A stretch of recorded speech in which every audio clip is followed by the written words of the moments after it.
आज राष्ट्रीय क्षयरोग दूरीकरण कार्यक्रमांतर्गत टीबी मुक्त भारत अभियान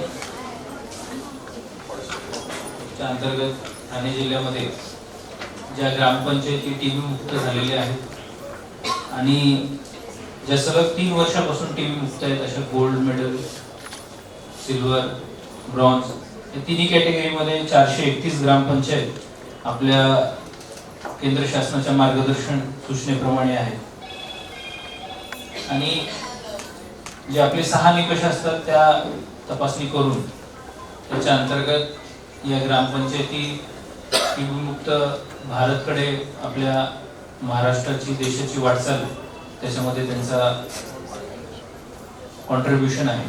आजच्या कार्यक्रमासाठी उपस्थित असणारे जिल्हा परिषदचे मुख्य कार्यकारी अधिकारी श्री रणजितजी यादव, जिल्हा आरोग्य अधिकारी डॉक्टर परगेजी, डिस्ट्रिक्ट ट्युबरक्युलोसिस ऑफिसर, सर्व व्यासपीठावर जिल्हा परिषदचे उपस्थित असणारे अधिकारी, इथं सर्व जे सत्कारमूर्ती, सर्व ग्रामपंचायतीचे सन्माननीय सरपंच, उपसरपंच, ग्रामसेवक, ग्रामसेविका या सर्व कार्यक्रमामध्ये मी आपली आकडेवारी पाहत होतो आणि आपल्या जिल्ह्यामध्ये टीबी मुक्त भारतच्या अनुषंगाने खूप चांगलं काम झालेलं आहे.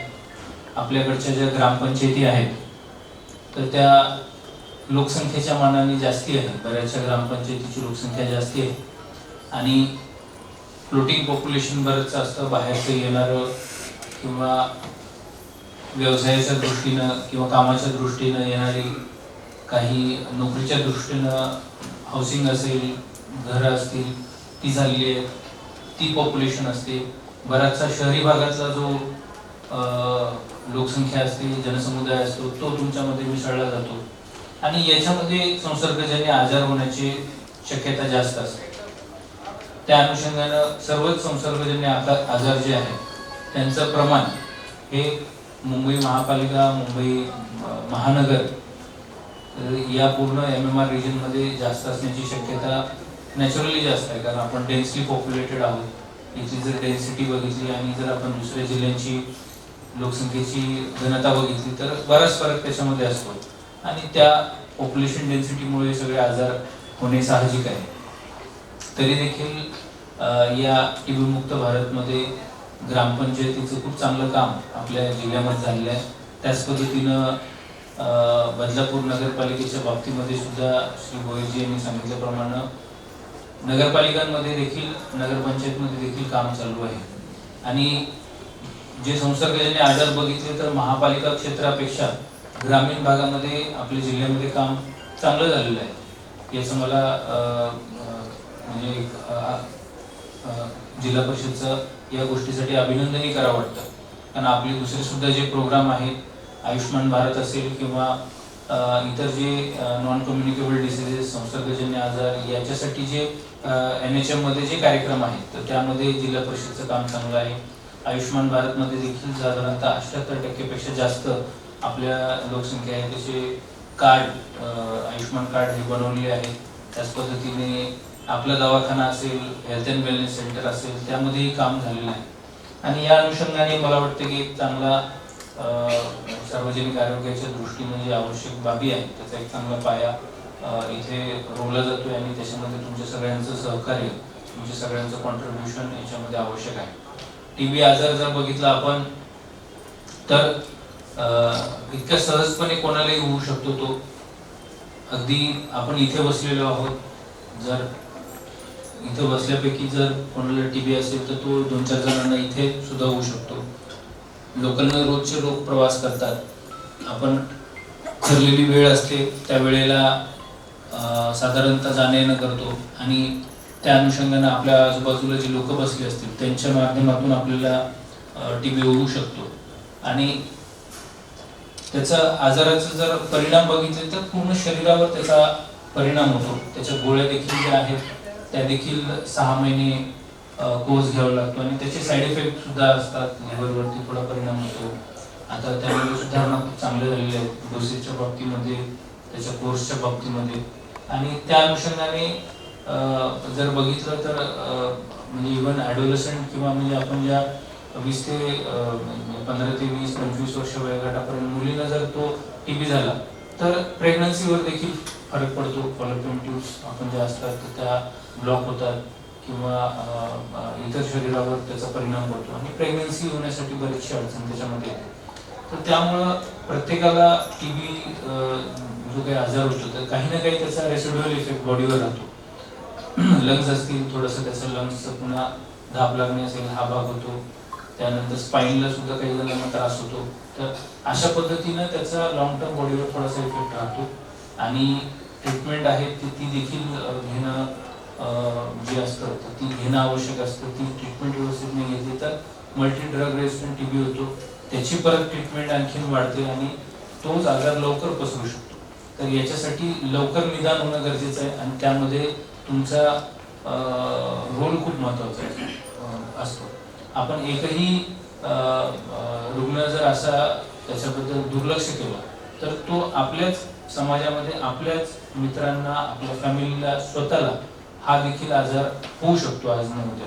तर याच्यासाठी सगळ्यांची सामुदायिक जबाबदारी आहे, आपली प्रत्येकाची ही कर्तव्य आहे, जबाबदारी आहे की कुठेही असा आपल्याला संशयित रुग्ण वाटला तर त्याला लवकरात लवकर डायग्नोज करणं. आज आपल्या टेस्टिंगचं नेटवर्क पण खूप चांगल्या पद्धतीने वाढलेलं आहे. मी अनेक हेल्थ कॅम्पला काही व्हिजिट करताना मग दिसतं की आता TBचे टेस्ट असतील किंवा इतर कोणत्या सगळ्या ज्या टेस्ट आहेत, थायरॉइड सुद्धा टेस्ट असतील, ती सुद्धा आपण आता कुठल्याही कॅम्पवरती हेल्थ अँड वेलनेस सेंटरवरती करतो. 15 वर्षापूर्वी ही परिस्थिती नव्हती.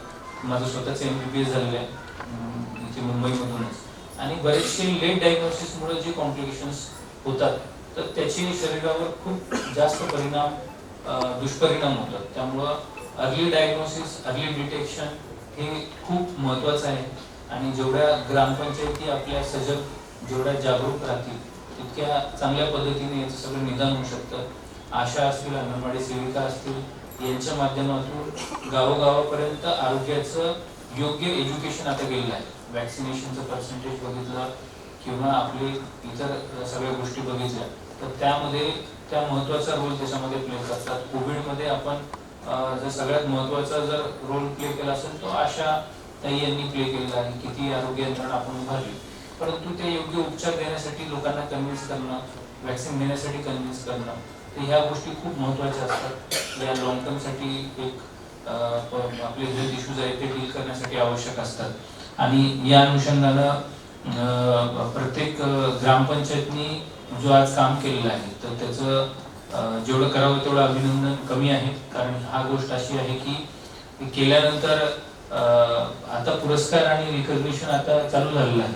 पण अनेक वर्ष संसर्गजन्य आजारामध्ये ज्यांचं मोटिवेटेड लोक असतील ते काम करायचे, परंतु त्याला रिवॉर्ड असेल किंवा रिकॉग्निशन असेल तर तो म्हणावा तितका मिळत नव्हता किंवा काही लोकांना मिळालं तर तो समाजामध्ये ते पुढे यायचे. परंतु जे मोटिवेशन आहे तर ते आता या कार्यक्रमाच्या माध्यमातून देण्यात येतं, परंतु स्वतःला ती जाणीव असणं, स्वतःहून ते करणं आवश्यक आहे. आणि हे सगळे जे आजार जे आहेत, जे संसर्गजन्य आहेत, आपले जुने आजार आपण म्हणतो की आता मिझल्स जर बघितलं तर मिझल्स जवळपास इरेडिकेशन झालेलं आहे. तर त्या पद्धतीनं TB मुक्त पण करणं गरजेचं आहे, लेप्रेसी मुक्त पण करणं गरजेचं आहे. या आजारांना आपल्याला समुच्च म्हणजे पूर्णपणे नायनाट करण्याचं आवश्यक आहे आणि त्याकरिता या आजच्या चांगल्या कार्यक्रमाच्या अनुषंगाने सर्व जे आज पुरस्कार आहेत तर त्यांना मी म्हणेल की आपण सोबत जे आपली दुसरी ग्रामपंचायत असेल, आजूबाजूला लोक असतील, त्यांना देखील थोडं याच्यामध्ये मोटिवेट करावं.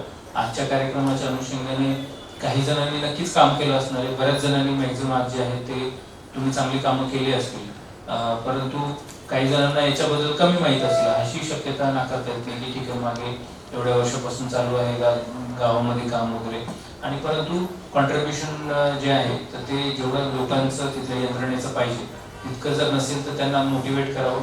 आजूबाजूच्या लोकांनाही, तुमचे गावातील इतर लोक असतील, त्याच पद्धतीनं तुमच्या जवळपासच्या ग्रामपंचायती असतील तर त्यांनाही मोटिवेट करावं आणि 100% TB मुक्तकडे आपल्याला जायचं. त्या दृष्टीनं तो निश्चय करून सगळ्यांनी याच्यामध्ये काम करावं. कोणालाही आवडणार नाही की आपल्या पुढच्या पिढीला असे आजार होतील. तर त्यामुळं आपली जबाबदारी ही असते की आपण जेव्हा आज कोणतं चांगलं काम करतो त्याचे प्रत्यक्षपणे फायदे अप्रत्यक्षपणे तुम्हाला कोणत्याही स्वरूपामध्ये त्याचा फळ येत्या काळामध्ये मिळत असतं. तर त्याच्यामुळं काय मिळतं हे विचार न करता एक सेल्फलेस भावाने याच्यामध्ये सगळ्यांनी काम करावं असे एकदा परत मी आवाहन करतो. आज इथं चांगल्या प्रकारे काय कार्यक्रम आयोजित केला त्याबद्दल मी जिल्हा परिषदचे मुख्य कार्यकारी अधिकारी, जिल्हा आरोग्य अधिकारी, डिस्ट्रिक्ट ट्युबरक्युलोसिस ऑफिसर या सगळ्यांचं परत एकदा अभिनंदन करतो. निश्चय मित्राच्या माध्यमातून जास्तीत जास्त लोकांनी आपल्याकडे जोडलं गेलं पाहिजे ह्याच्यावरती काम ट्युबरक्युलोसिस ऑफिसर आणि सगळ्यांनी करावं असे एकदा मी बोलेन.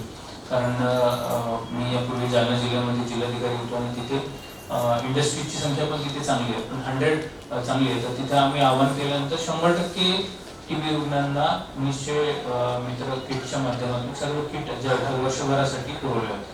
तर इथे मला चांगलं किटच्या बाबतीमध्ये चांगलं प्रतिसाद मिळतो हे दिसतोय. कारण ट्युबरक्युलोसिस पेशंटची इम्युनिटी चांगला असणं आवश्यक असतं आणि त्याकरिता तो आहार जो आहे तो संतुलित आहार देणं आवश्यक असतं.